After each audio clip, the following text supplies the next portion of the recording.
Today we'll be breaking down my footage from when I went up against big dudes in the Absolute tournament at a Grappling Industries. And to just give a little bit of background, this was my first tournament since I was like 16, and I was about 22 here. And so it's, as you can imagine, I was really jittery. I was nervous. My first match was against this behemoth of a man here. I weighed in at 168 pounds. I believe this dude was somewhere above 220, 230, and I knew that, and I literally didn't sleep the night before. I was so nervous. And so I had 2 matches in the Absolute tournament.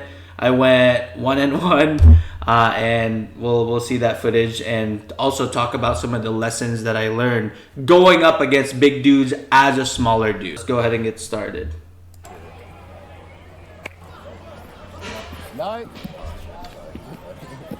Yeah, so in the very beginning here, again, I was just shooting for whatever.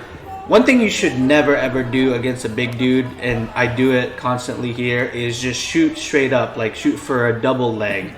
Because they're just going to crush you. They're way heavier than you. Their hips are just going to land on you like a truck. You're not going to get anywhere shooting a double leg on a big dude. I mean, it's just too tough. Look at this.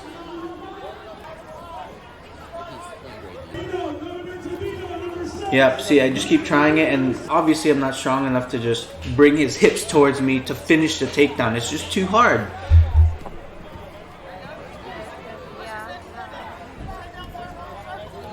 There, but something I focus on is getting my hips really far away from him, because I know that, if I let him get a hold of me, chances are he's going to bear hug me into a takedown. Here I actually hit a takedown. I grab a hold of his ankle. Here, we'll rewind that here.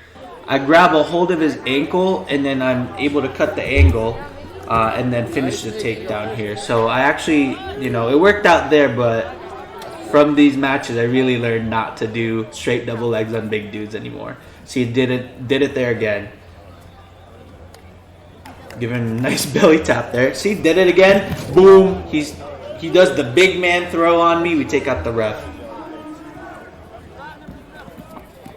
And then there, I make the same exact mistake. He throws me down, and now he gets the takedown. I didn't learn for the first 3 minutes of this match. I did not learn from a single mistake that I made. And again, I'm just going to chalk that up to nerves. I wasn't really thinking. But here I lock up a nice triangle, but the ref has to stop it since we're out of bounds, but I get points for it. And now here's where the adjustment that I make. Here's the adjustment here. I realized that, hey man, just straight up double legs against this dude is not going to work. So I think back to my old high school wrestling days, and somebody said that to take down big dudes, you really need to get a single leg or get around them and cut the angles. And so that rang in my head here in the last 30 seconds of the match, and we'll see the outcome here.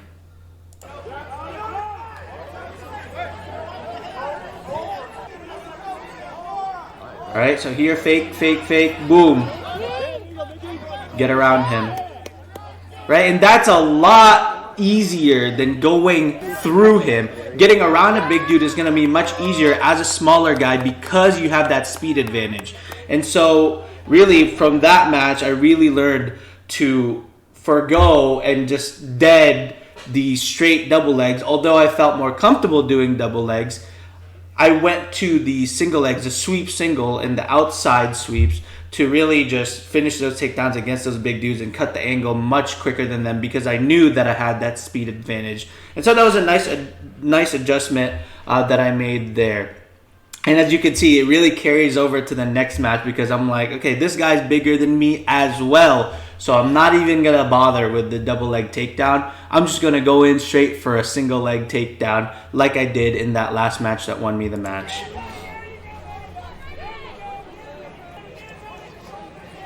Throw a couple fakes, boom, single leg. And this guy was much lighter than the other guy, so I actually didn't expect to lift him there, but I did. I think just because of how deep I was in that single leg. He gets a nice leg attack there, though nothing really happens and we have to reset.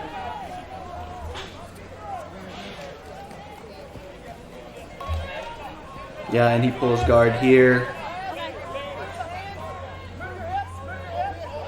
Right, and I learned a lot from this match, and I think we're gonna see why soon.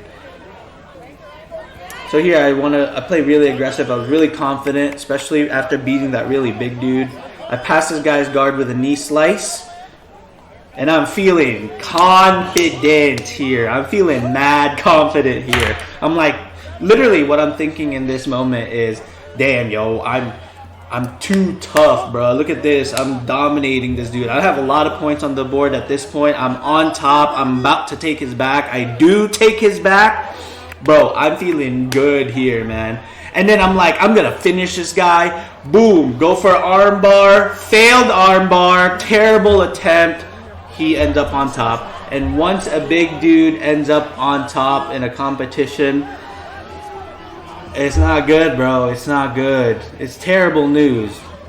And, man, kudos to this guy. He was down, like, by 9 points here.